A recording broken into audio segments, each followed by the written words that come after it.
Did you ever interact with your narcissist or your toxic person and you're acting in a calm manner, but they're accusing you of being angry? They're accusing you of yelling.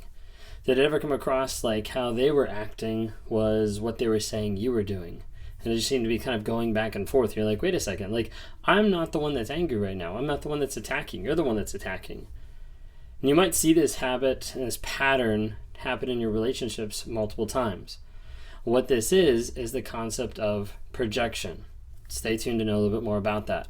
If you guys don't know who I am, my name is Ben Taylor. I'm a self-aware narcissist on this channel to provide awareness, growth, healing, and change. I'm on here to tell people about narcissism, to tell what it is, how destructive it is, how awful it is, how it breaks apart households, how it destroys lives, destroys families. But I'm also under here to be able to talk to people to help them grow, to help them find healing through breaking out of the trauma bond and to be able to change their lives and change the direction that they're going. Oftentimes I do this with talking with victims, with survivors who have been through narcissistic abuse. Typically I'll sit down with them in one-on-ones or in coaching sessions working through how to break free of the trauma bond, how to break free of that aspect of, in my mind, I know I shouldn't be with this toxic person, but in reality, like my heart, my emotions, everything like that wants to be with this person. And over a period of time, that feels crazy. Feels like it doesn't make sense. Like, why would I even think this? A lot of people struggle with those thoughts and those ideas. So I try to work with people to be able to break free of the trauma bond. I also work with people trying to get them through detox mode of where they're getting out of that addictive relationship. They've been addicted to another person for such a long period of time, they're not sure how to handle it. They're not sure how to handle the withdrawals, the thought process of what do I do now that I'm in a moment of peace where I'm not getting actively abused, but it doesn't feel peaceful. And every relationship after the narcissist just seems to be, boring. Then I work with people to get them into an aspect of clarity, of what's your vision, what's your values, where are you going in life? Because if you don't have intention, if you don't know intentionally where you're going, you're going to slide right back to the narcissist, back to a toxic relationship, back to a place in your life where you're just living not in congruence. If that's you, I'd love to be able to talk to you. I work with two different types of people. The majority of the people that I work with are those narcissistic abuse survivors. The other people that I do talk to every once in a while is a narcissist or a person with narcissistic traits that might reach out to me. Don't reach out to me if you're a narcissist and you're not interested in being honest or vulnerable or changing. I don't have time for that. But I am here to try to be able to help people to get them to a place to say, hey, I want to start living different. I want to start fucking lying. And I want to start living my life in honesty with vulnerability to be able to change my behaviors, to be able to change my actions, to be able to change how I'm interacting with other people. And I try to do that on a day-to-day basis. If that's you and you want to talk sometime, there's a link down below. Would love to be able to have interaction with you, just to be able to help you grow in whatever aspect I can. Anyways, projection. That's what I want to talk to you about today. So, what is projection? I'm sure you guys have seen maybe like a movie night or something like that. There is a projector, something that shines up on the screen, very huge, so that everybody can see. What it's doing is it's taking an image and it's putting it on a wall. It's projecting it up there. So, a definition of projection. Let's jump off there. A defense mechanism, very common in people with NPD, that involves attributing one's own feelings, actions, or traits to someone else consciously or unconsciously. So the idea of taking feelings, actions, traits, taking all those things that I'm experiencing as a narcissist and projecting them onto the victim, projecting them onto the other person. What this does is it helps the narcissist move through life without having to take accountability, without having to take responsibility, and without having to own up for their actions. So as a result, they end up pushing it back on the other person. So you may be wondering, like, why do they even do that? Like, what is the purpose? Well, part of it is that defense mechanism, but let's look at a couple different things. One thing that does it displaces painful emotions. Narcissists, like you know, they struggle to be able to understand emotions and to be able to process them effectively. So a lot of times a narcissist experiencing different emotions might only come out in one or two different ways. Oftentimes that one particular way is rage and anger, lashing back out. Sometimes the other emotions, they're there, but they're hidden underneath the surface and they don't know how to process them.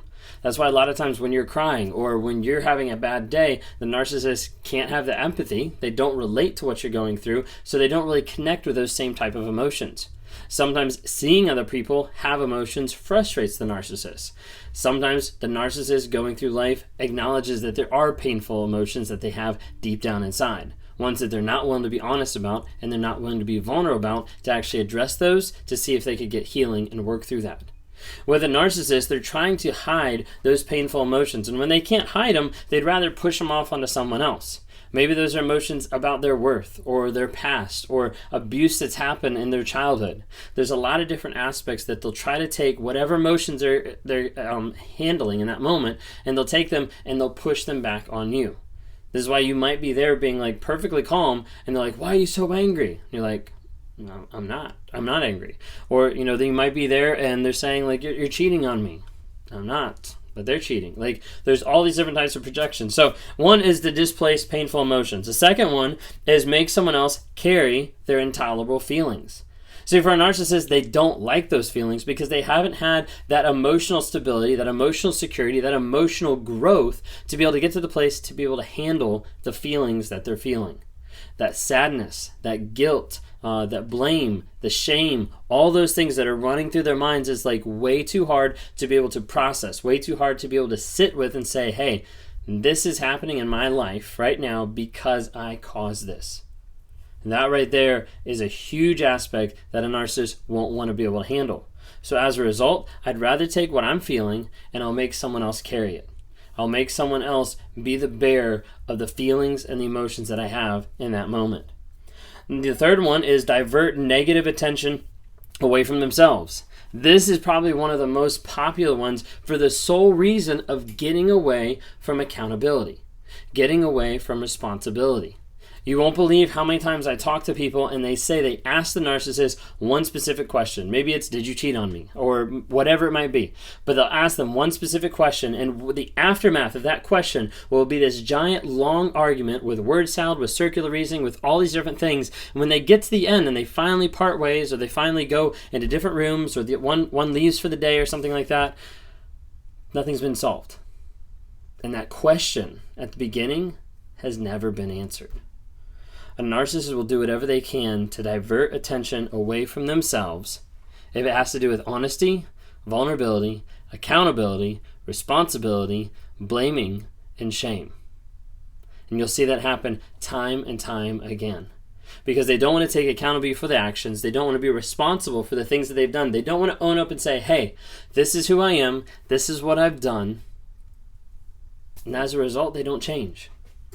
Narcissists won't change because they won't admit honesty and vulnerably where they are. And as a result, the map of going from point A to point B, they say, hey, I'm going to go to point B. Problem is, they have no clue where they are because they're unwilling to identify where point A is for them, because that would take that honesty and accountability. The other one, like I just mentioned, is avoiding accountability and blame. Blame and shame are two big aspects that come with narcissism that are underlying currents that are wanting to keep that person with their walls up, that are wanting to keep that person from engaging, from sharing, from opening up, from anything. Sometimes that's from previous abuse. Sometimes that's from their ego. Sometimes that's from a whole litany of different things throughout their childhood that's put them in the place where they're saying, hey, it's not okay for me to do this, so as a result, I'm never going to open up. Because I can't handle that blame and I can't handle that shame. I've never been taught, I've never grown up with the aspect of, hey, it's okay to have guilt. It's okay to have shame. But how do we process that? How do we deal with that? And how do we come at it in a vulnerable way to find growth, healing, and change? The last one is they'll feel and look good in comparison with someone else. You see, the aspect of taking my emotions, taking my thoughts, and projecting it on another person, so much so that that other person begins to experience that emotion, that feeling, that concept. So if I'm mad and I'm talking to you and being like, why are you so mad? And you're not mad, but I keep poking you over and over and over again, then all of a sudden you get mad, and then we're talking about reactive abuse. Because I've created a situation where you are now demonstrating anger. And as a result, I then feel better about myself. Well, it's not so bad that I was angry because she just yelled at me. It's not so bad that I'm angry because he just did this. And they'll manipulate so often, and they'll do that through the aspect of projection. So if you're dealing with someone that you might be seeing some of this, you might want to talk to somebody. You might want to get help. You can reach out to me. You can reach out to a lot of other creators, psychologists, therapists, anything like that. But listen to these really quick. Narcissist projection, either to displace painful emotions, to make someone else carry their intolerable feelings, to divert negative attention away from themselves, avoid responsibility and blame, and feel good and look good in comparison with someone else. I hope that was helpful for you today. If you haven't already, download the NARC app, N-A-R-C, and join our community on there. We've got a lot of different things coming down the pipe within the next couple days, exclusive things where you can actually get on the live, get on eventually a Zoom call with me to be able to talk through a lot of these issues, and also have groups and communities to be able to help you grow, help you change. Check it out. Thanks so much.